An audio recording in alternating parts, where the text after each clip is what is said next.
লাইয়ের পাতাগুলোকে কুচি কুচি করে কেটে নেবেন। 2টো পেঁয়াজ, 5টা কাঁচা লঙ্কা, 2 চামচ নারকেল কুড়ি, 3 চামচ সর্ষের তেল দেবেন।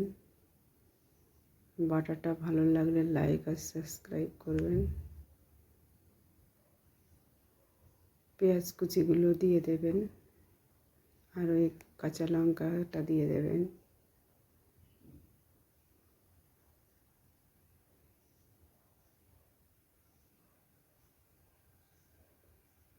এক চামচ কালো জিরে দেবেন।